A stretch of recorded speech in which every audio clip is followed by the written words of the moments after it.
What is it that a man wants from his wife? What is the primary emotion that he wants from his wife? Well, the primary emotion, according to modern psychologists, I'll bring in the Quran and Sunnah later. The primary emotion that men want from their wives is that of respect. And by the way, I can bring in the Quran and Sunnah to demonstrate this reality. Allah subhanahu wa ta'ala says, الرِّجَالُ قَوَّامُونَ عَلَى النِّسَاءِ, that men are qawwam over women. And qawwam means to be in charge of. This is the literal meaning of the Quran. Qawwam means the one who will take care of the other. Qawwam means the one who will be the one in charge. So what is the one in charge? The one who is shown respect. And we have that famous hadith, and no doubt this hadith is misused and abused, and we have to point this out as well. But it is the famous hadith that when once Mu'adh ibn Jabal came back from Syria, and he entered the masjid of the Prophet ﷺ, and he fell down in sajda in front of the Prophet ﷺ. And the Prophet ﷺ said to him, Ya Mu'adh, what are you doing? Who told you to prostrate to me? Why are you doing this?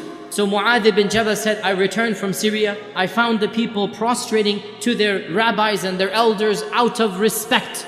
And I felt you deserve this respect more than those priests and those rabbis. What did our Prophet ﷺ say? It's a famous hadith. I should say it's an infamous hadith. All of you have heard of it. But I want to be clear here.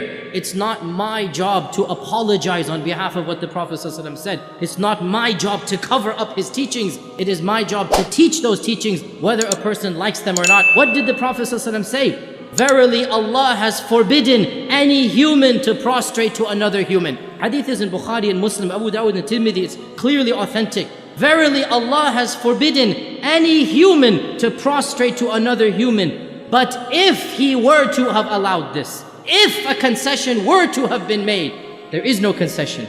If a concession were to have been made, I would have told the wife to prostrate to her husband out of what the respect and duty she owes to him. Now, what is this prostration? It is the prostration of respect. The prostration of respect. And what does this show? That the wife gives respect to the husband. And what will the husband give back? The husband will give back that love, that cherishing, that nurturing that the wife craves. So the question is, what does it mean for the wife to respect the husband? So what does it mean to show him respect? A few very specific points. Number one, respect his knowledge and his judgment.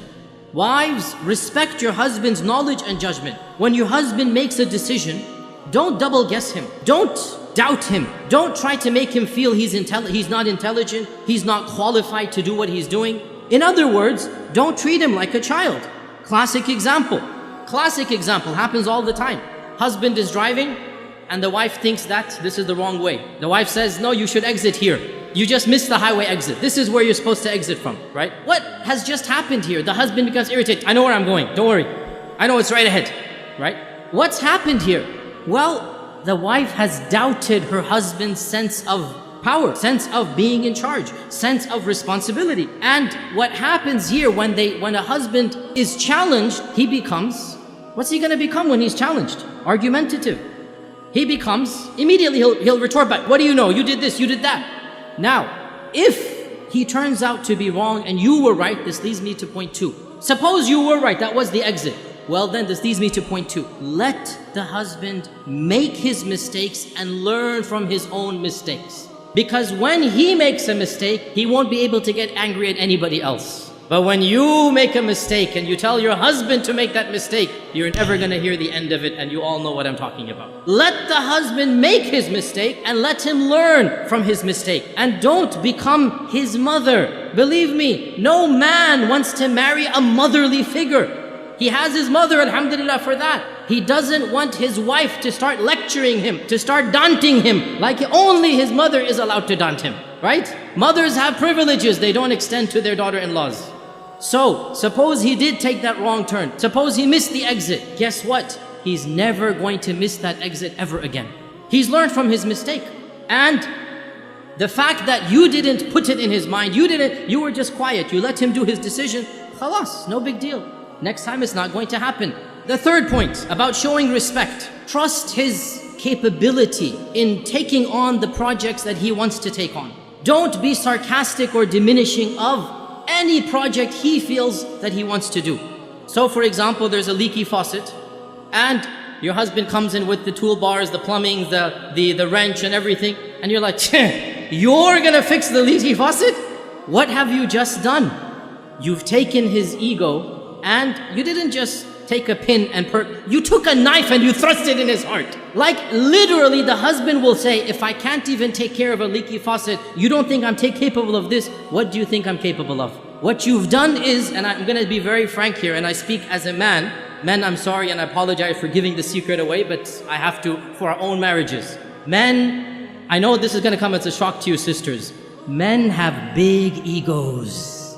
I know it's going to come as a shock to you. Their egos, mashallah, tabarakallah. So, if you do anything to diminish that ego, you have hurt male pride.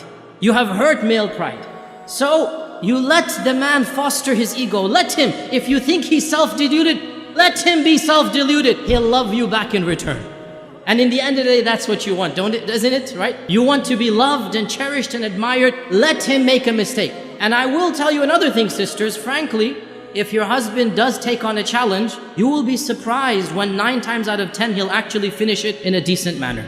This is the fact of the matter. When men make mistakes, they'll go back and do it again, and do it again, and do it again, until they get it right. Allah created us that way. Allah created us that way. For you to hover over him and always pinpoint him or find a fault or diminish his ego, honestly, this is very problematic. And frankly, it's humiliating and painful for the delicate male ego. The man feels he's the protector. If you will challenge him and say, how can you protect me from a leaky faucet? Then you have basically said, I don't trust your judgment. You have basically said, I don't feel you're qualified to take on protecting me and taking care of the household. The bottom line, let him take on his challenges. Suppose he wants to write a book. Suppose he wants to do a project. Let him do it. Let him find out his own way. Maybe he's not the best plumber. Fine. But when you diminish his ego, this will cause problems in his heart for you. He's not going to love you the way you want him to love you. You need to allow him the impression of being the nourisher, the provider, the qawwam. He's the one who will protect you. So you take refuge in him, you seek shelter in him. Yes, honey, you will fix the leaky faucet. And guess what? Inshallah, he will actually end up fixing the leaky faucet.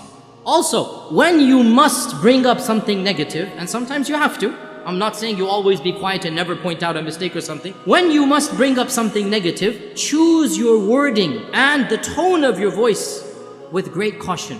One of the main reasons that men complain about the nagging of their wives, always the wives are nagging, right? Is because they feel a woman's nagging is equivalent to disrespecting. A man feels that the wife who always reminds me, again back to the leaky faucet, right? Honey, you haven't fixed the faucet yet. Can you fix the faucet? It's been a week, it's been 2 weeks. When are you going to fix the faucet? When you keep on putting it this way, what's happening? The man will feel now a hatred to fix the faucet. She's bothering me so much. It's not going to bring about a positive change.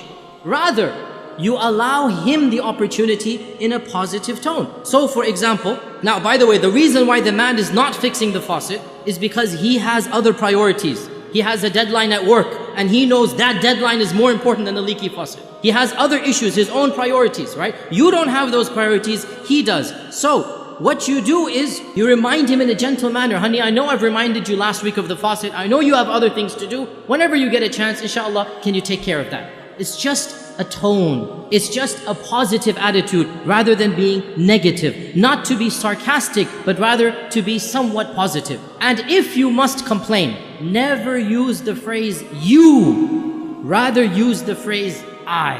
Let me give you an example. Your husband comes home late and he didn't call you.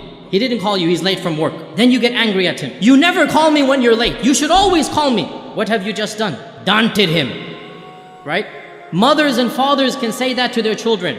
Better you must call before you're late. Yes, that's fine. But for the wife to do this, honestly, it's not going to bring about the love. You know what? I will teach you that phrase. When you say it, wallahi, every time he's late, he will call you. What is that phrase? Honey, you didn't call me and you were late, and I was worried for you. Instantaneously, I got worried. I didn't know, where are you? I didn't know what to... This instantaneously, you will give him such a big guilt trip, he'll go to the moon and come back for you. It's just a matter of phrasing it so that you make him feel like a man. You were supposed to take care of me and you didn't because you made me feel worried for your safety. That's all you did. Rather than treat him like a child, rebuke him, you become the wife. and you say, I got worried, you were late. I was waiting for your call, right? When you put it on yourself, and this applies to any situation, by the way. Suppose the husband was a bit harsh in something that he said. Rather than saying, you always say that, you should say, I felt hurt when you used this phrase. Change it back on you. And when you say, I felt hurt, automatically the husband will feel, man, I was too harsh, I shouldn't have done that. He will feel guilty, and that's what you want your husband to feel. When he's a bit harsh at you, you want him to feel guilty. When you rebuke him, he's not going to feel guilty. And you all know this from experience, right? You want him to feel like a man, be a woman, and he'll feel like a man. Act as a woman, act in a feminine manner, and he will come and be your savior and your knight in shining armor. But you have to be the damsel in distress to get that knight in shining armor. Until you're the damsel in distress, that knight in shining armor is never going to appear. The final point for the sisters, never, ever in any circumstance, crack a joke about your husband's honor or capabilities in public. Never do this. It's always going to be very detrimental.